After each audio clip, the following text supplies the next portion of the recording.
Okay, I'm going to be showing you a little bit about triggers. As far as triggers, a lot of people say, what are triggers?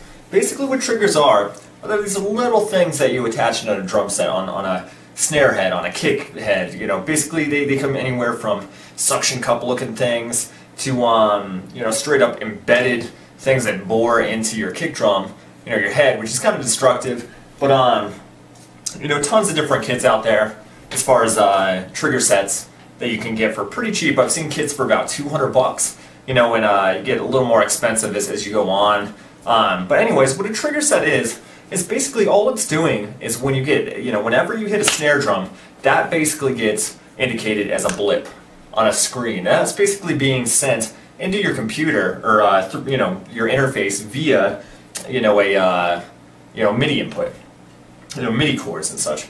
So basically what you're doing is every time you hit a snare drum, you're registering into the computer, I hit a snare drum at that. So you can go, you know, you can set up so many channels, it's ridiculous, as far as channel 1 kick, snare, channel 2, you know, stuff like that. So basically what you're going to do as far as triggers is, you know, you're going to play this set, and your set could be an awesome set. It could be acrylic, you know, imported from Japan, you know, handcrafted kind of thing, and it can sound amazing. Or, you know, you might not have the best kind of equipment as far as, you know, you might have a Walmart drum set. You know, it's really dependent, but the cool thing about triggering is dependent upon, you know, if your set's amazing, $1,000 set, you know, multi-thousands on it, or, you know, a crappy $200 set, you can still get the same tone regardless. So that's beneficial in any studio that doesn't have multi-million-dollar, you know, gear and equipment and stuff like that.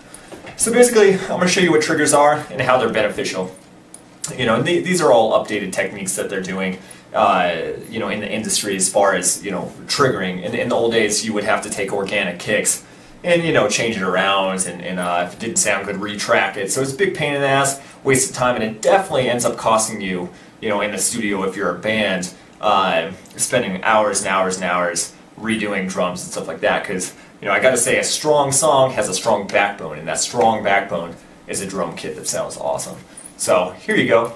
This is basically just a standard kind of sequencing program. You can bring in your MIDI into Pro Tools, Logic, any type of you know, programs like that. I'm just going to use this program because I'm kind of comfortable with it as far as that. But they all got the basic same gist. So here's what I'm going to do. I'm basically going to add a plugin, and these are you know, this is one of my favorite MIDI sequencing programs. It's called Superior Drummer. It's for about 300 bucks, so, you know, it's not too bad compared to buying new cymbals and stuff like that. So what you're doing is, you know, what I was talking about before as far as your trigger, you know, your little indicators every time you hit that kick drum, stuff like that. Basically, what you do is designate those little blips to, you know, a sound. Like, you know, you could designate your kick trigger to this. You know, so every time your kick hits, your basic, you know, this signal is identified with it. So every time you hit it, this hits it. So basically, you know, the cool thing with Superior Drummer is you can actually choose right here, you know, and they have tons of kits that you can pay for. And I've only bought a few of the kits that, you know, the many awesome ones they have. But anyways, you can change your kick, you know, if you want a different tone. You know, it takes a second to load up, but yeah, so you can literally get really intricate into the diameter. You can pick, you know, what kind of beater head you want. You know, it gets really crazy. So, you know, I'm going to bring up my preset just to show you. And once, you know, once it loads, I actually have it saved as Shan's kit. Okay, so let's bring that in. And, you know, you got tons of cymbals. Not a lot of people will trigger their cymbals. You know, I've heard of people trying it, but it's kind of unpractical. So what you can do is you can use your organic cymbals that you hit, you know, as long as you roll off the lows, you know, so that kick and snare don't bleed through too much. And then kind of throw organic cymbals on top, you know, of the actual trigger kick kind of stuff to bring you up. But, you know, a lot of bands nowadays, they're just playing and completely sequencing all of their drums around these actual trigger kits. And a lot of bands out there that have released albums through a lot of big record labels, which I won't name which bands they are because they'll be embarrassed, have actually told me, you know, yeah, our last album didn't have a live studio drummer. And I'll listen to it and I could not tell. It's ridiculous, you know. You can't actually make out what's real and what's not. So, you know, that's beneficial. If it makes your music sound good, then why not? Let's do it. But if you're still into having an actual drummer, you can still incorporate this in many, many ways, you know, in studio and live. So check this out. Here's how originally, you know, samples were. I'm going to throw a little crash in there. It's kind of cheesy. So originally when you would put, you know, kind of a crash in, it would be one sample and it would repeat over and over again. That's visibly a drum sample machine. And you couldn't release an album like that. It's the one sample over and over and over again at the same time. So it's visibly the same sample and it sounds like shit.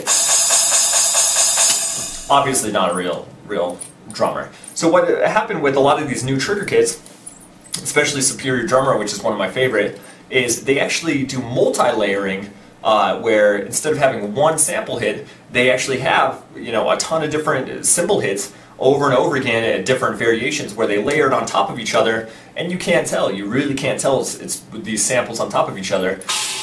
You know, it sounds unique. You know, a lot of them in separate ways. So let me show you how triggers work as far as saving. And you know, MIDI is a little more elaborate, so I'll talk about that in a separate one. But you know, let's see. I think I got my preset loaded. So here's what I'm going to do. Here's a lot of MIDI sequences that they have tracked. They've had drummers come in. You know, you got half time, 1/4 time. Let's bring up let's do a 1/4 time. So check it out. Let's do something with a crash. Let's hear this. Okay, that's kind of basic. Let's go ahead and bring that in. So what we're doing is we're bringing all this MIDI data, which is, you know, MIDI is basically the signals from your trigger that you tracked in, or your basically indicator. So I just brought that in, and you can see here they're all designated something. This is a kick drum. That's designated as kick. Yeah, that's snare, I think. No, that's crash. This would be the snare because it's the half. So let's say you tracked all this stuff in. You know, you got all your MIDI in with your triggers, your drums. You know, let's play it back. Let's say that part, you didn't like it, you wanted it to be halftime. Would you have your drummer go back in, track it with the engineer as time's rolling up? All you got to do with MIDI and trigger sets is, you know, drag the actual hit. Now you got... So that took literally click of a button. That took half a second to do, as opposed to going in there, tracking the whole 3.5, 4 minute song, you know, 1 minute if it's a grindcore song, you know, kind of thing. So it's a benefit to triggering. You know, all your data comes in, you could just import it. So here's what I'm going to do. I don't like this sample, you know, being in that. So I'm going to incorporate a separate sample. So what I'm going to do is cut out the kick drum notes, which I'm hitting Control X. I believe on Macs it's Apple S or Apple X to cut. So I'm taking it out of there. So now we just got kind of no kick drums. So what I'm going to do is bring in my own kick. Now I kind of dig this generic, you know, standard thing, standard kick. I'm going to throw that on Effects 2. So that's Sense, you know, let's put an EQ on it. I got a little preset right there, and if you notice, I boost the lows and a little click, but I cut out some of that muddy middle ground stuff. So, you know, here's one of the kick sounds. So that's a little more powerful, a little too much bass, but let's go ahead and paste that little MIDI sample in. So I'm going to paste it. I'm going to bring it up to C5 just because that's kind of generic. You can, you know, change your tone and stuff, but C5 tends to be kind of the norm. So I just changed our kick sound with a click of a button right there, as opposed to, you know, having to track or tweak out, you know, possibly a shitty kick drum. So let me go ahead and start again.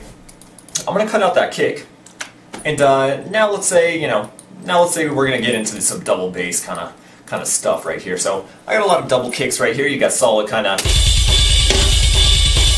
you know, we'll even boost it so it punches a little bit harder. So now let's say you track this in a MIDI set, you know, or you track this with the organic set, had triggers and stuff, and this is your drummer playing. Let's say this is the chorus. He got a little tired, you know, because he's been tracking all day. So he accidentally hit one of these off, and a little quieter, you know. He kind of fucked up on that. What are you gonna do about it, right? You're gonna let it, you know, stay that way? Absolutely not. Check this out. So with the trigger kit and all your data, MIDI data that's being sent in, you actually got all these tools, and this is in every program. Quantize. Basically what's going to happen is it's going to push it into the right section. So check this out. I'll click Quick Quantize and just push that right back in. Now you're set. So literally with a click of a button, I ended up matching up all the kick drums exactly into you know, that frame right there, the exact notation, exact beat. So you don't have to do this in phrases. You could do this in a 3.5-minute song, push everything in, and now you're quantized perfect. So that's another benefit to having the trigger set. You just put it straight in. You could easily, fix that kind of stuff up. And let's say, you wanted to add something. Let's do a little gallop here. We'll do a little triple kick. I'm gonna actually cut this in half. This computer or this program doesn't really think you should drum this fast, which I disagree with. So that's pretty cool, Another click of a button you got right there, you could just change it. So check this out. Another thing that differentiates having a trigger set with other stuff is you can actually, change up all your fills. Now check this out. I'll find a fill on this program.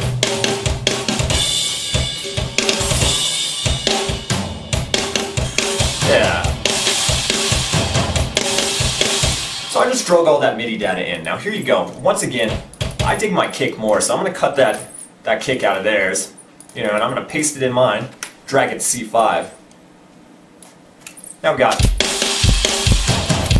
So I'll just throw, kind of a fill into that, double kick kind of metal beat. So now you got a fill, and then you got a straight up beat. So here you go. Let's check that out.